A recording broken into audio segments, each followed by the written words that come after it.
ये जो आप खाद देख रहे हैं वो हमने एक डीएपी का ऑप्शन निकाला है। इसको हम प्रोम कहते हैं, phosphorus rich organic manure. DAP का जो रॉ मटेरियल है वो कोई प्रकार का केमिकल नहीं है, वो जमीन का एक मिनरल ही है।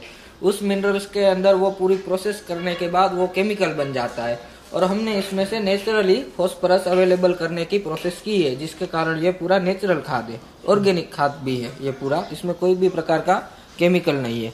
ये जो आप पूरी मशीनरी इसकी देख रहे हैं, ये पूरी इसको ग्रेन दाना बनाने की प्रोसेस है। इसके अंदर हम लिग्नाइट, जिप्सम, रॉक फॉस्फेट और गोबर, इन सारी चीज़ों को मिला के उसके अंदर बेसिलस सबटिलिस नाम के बैक्टीरिया डालते हैं, जो इस रॉक फॉस्फेट में से फॉस्फोरस अवेलेबल फॉर्म में ले आता है।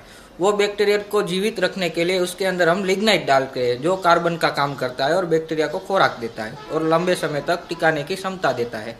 उसके अंदर जो हम गोबर डालते हैं वो भी बैक्टीरिया को बढ़ाने का एक माध्यम बनता है। और इसके अंदर जिप्सम है, वो खाद की पीएच डाउन ले आता है, जिसके कारण इसके अंदर से फॉस्फोरस अवेलेबल फॉर्म में जल्दी आ जाए। तो ये सारे चीज़ों का मिश्रण करके हम पूरा इसको प्रोम बनाते हैं, जो कि ऑर्गेनिक का फॉस्फोरस का बहुत बढ़िया सा एक सोर्स है, जो डीएपी के ऑप्शन में ऑर्गेनिक खेती करने वाले का बढ़िया रूप से सपोर्ट कर सकता है।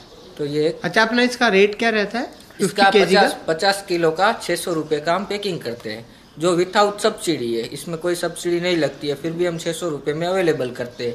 और इसके अगेंस्ट में डीएपी जो आता है वो 2300 से 2400 रुपये की बैग होती है, जो एक्चुअली प्राइस है उनकी। वो सब्सिडी उसमें जोड़ दे तो वो 1200-1300 रुपये में मिल जाता है। और हमारा खाद विथआउट सब्सिडी हम 600 रुपये में अवेलेबल करवाते हैं।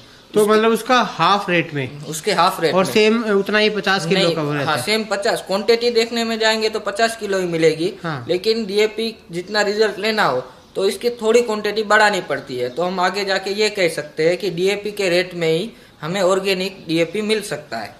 इसकी क्वांटिटी थोड़ी बढ़ा दे तो डीएपी में भी जितना अवेलेबल फॉस्फोरस है, इतना फॉस्फोरस इस खाद में भी मिल जाएगा। उसकी जहाँ पे 1 बैग यूज होती हो वहाँ पे इसकी 2 बैग यूज होगी, तो भी उसका रेट इक्वल हो जाएगा, लेकिन ऑर्गेनिक में रिसोर्स मिल जाएगा। अच्छा, जैविक में सारा किसी तरह का कोई रसायन इसमें नहीं इस्तेमाल नहीं किया गया है, किसी भी प्रकार का। तो एक तरह से पूर्णतया जो गाय के गोबर और जो धरती के अंदर जो मिनरल्स जो मौजूद हैं उन सब को मिला के जो एक फॉर्मूला तैयार किया गया है, वो जैविक डीएपी जिसको हम बोल सकते हैं, वो तैयार किया गया है। तो आपकी ट्रांसपोर्टेशन पूरे भारत में है इसकी? पूरे भारत में ट्रांसपोर्टेशन, जैसे अभी देखो और ट्रांसपोर्ट है, हाँ। फिर कुरियर सर्विस है वगैरह, हाँ। वगैरह, उस हिसाब से हम भेज सकते हैं। और क्वांटिटी हो तो ट्रांसपोर्टेशन जो हमें गाड़ी का लगता है वो उसके साथ हम डिलीवरी कर सकते हैं। अच्छा, चलो बहुत बढ़िया। और बाकी आप सीखने का भी व्यवस्था यहाँ पर है, कोई भी आके सीख सकता है, पूरी प्रक्रिया जान सकता है। चलो बहुत बढ़िया। अगर आप भी आपके आसपास में कोई गौशाला है, बड़ी गौशाला है, जिसमें खाद जो गोबर का खाद ऐसे ही रहता है, उसमें उसको यूटिलाइज में ढंग से नहीं आता है, वो गौशाला हजार रुपए में, 500 रुपए में, या बहुत सी गौशालाएं तो फ्री में गोबर को देती हैं कि ले जाओ आप।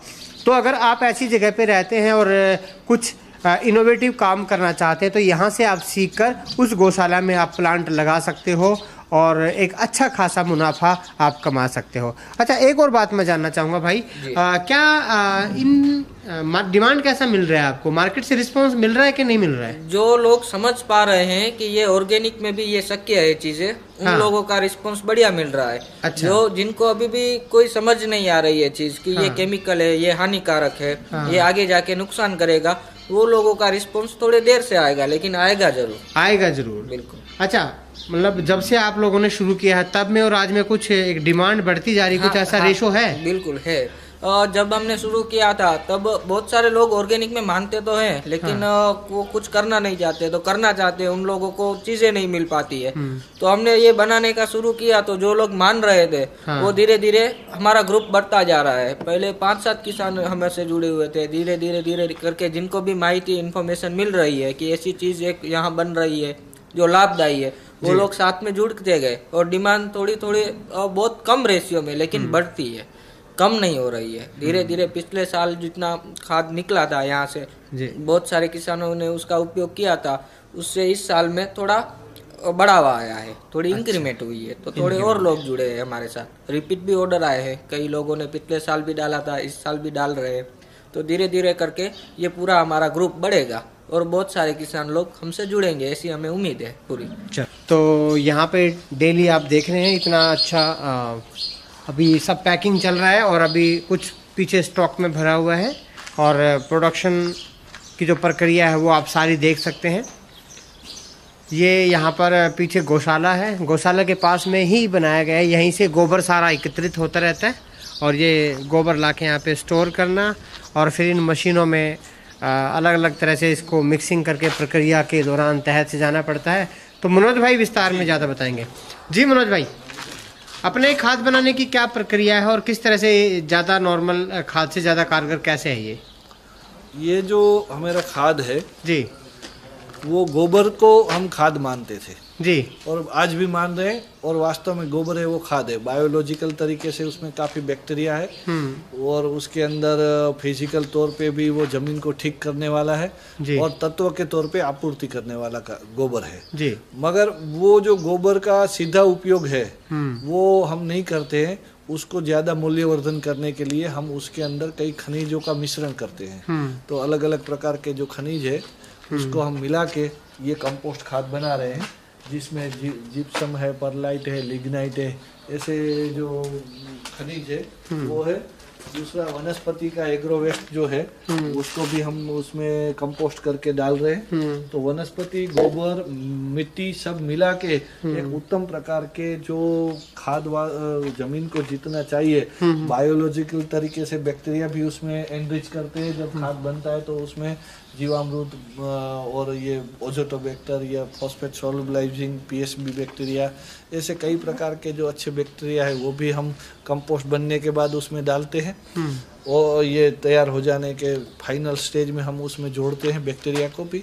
और ज़मीन को ठीक रखने, भौतिक तरीके से ठीक करने के लिए कई इसमें मिट्टी का भी प्रयोग करते हैं, तत्वपूर्ति के लिए भी मिट्टी का उपयोग करते हैं और साथ में गोबर और वनस्पति तो है। तो ये संपूर्ण तरीके से मैक्रो और माइक्रो तत्वों का और बायोलॉजिकल और भौतिक तरीके से ज़मीन ठीक करने वाला एक संपूर्ण खाद हमने बनाया है। बहुत बढ़िया। इसका रेट क्या रखा है हमने? ये हमारा रेट है 250 रुपये, 5 रुपये किलो के हिसाब से ये 250 रुपये का एक बैग है। एक बैग है। हाँ, ये अभी हमें इतना मुनाफा प्रॉब्लम हो रहा है, ये जो बनाने का सब किसान बना सके, जब हर गौशाला बना सके, उसके लिए हमारा प्रयास है। उसमें एक ही प्रॉब्लम आता है कि किसानों को अभी भी ये थोड़ा महंगा हो रहा है। 5 रुपये किलो के हिसाब से 250 रुपये की बैग जो है वो उसको आज भी थोड़ी महंगी दिख रही है, क्योंकि ये थोड़े क्वांटिटी में डालना पड़ता है। प्रॉब्लम ये है कि हमारा जो डीएपी यूरिया है उसके ऊपर सरकार की सब्सिडी ज़्यादा है और इसके गोबर के खाद के ऊपर हमने खाद तो बना लिया, मगर वो सब्सिडी न होने की वजह से हम यूरिया का और डीएपी का कंपटीशन करने में हम मुश्किल ही हो रही है। उसके कारण ये विषय अभी चलने में थोड़ा रुका हुआ है। अगर सरकार इसको सब्सिडाइज कर दे डीएपी यूरिया के एस्पेक्ट से उसके सामने, तो मेरे हिसाब से ये खाद किसानों को जमीन भी बदल देगा, किसानों के उत्पाद को भी बढ़ा देगा और ये गौशाला जो है, ग्रामोद्योग भी, बहुत प्रकार के ग्रामोद्योग इसमें से बढ़ सकते हैं। और गांव-गांव में ऐसा वनस्पति का कचरा पड़ा है, गोबर पड़ा है, कई प्रकार की अच्छी मिट्टी है, तो वो खाद बनाने वाले लोग ढूंढ के सब अच्छा बनाने में लग जाएंगे। सिर्फ उसको सरकार का एक सब्सिडी का सपोर्ट अगर इसमें मिल जाता है तो ये जो हमने प्रोजेक्ट बनाया है हर गौशाला को स्वावलंबी बना देगा, हर गांव को स्वावलंबी बना देगा। क्योंकि हर गांव का जो खर्चा है, सबसे ज़्यादा पैसा बाहर जाने का माध्यम है वो खाद है। सबसे करोड़ों रुपया का खाद हर गांव से जा रहा है। वो उसके गांव के कचरे को वो मिल सकता है, उसके गांव के लड़के को मिल सकता है, उसके गांव के गौशाला को मिल सकता है। तो वास्तव में पूरा जो सरकार इसको सपोर्ट कर रही है गौशाला को, वो जरूरत नहीं है।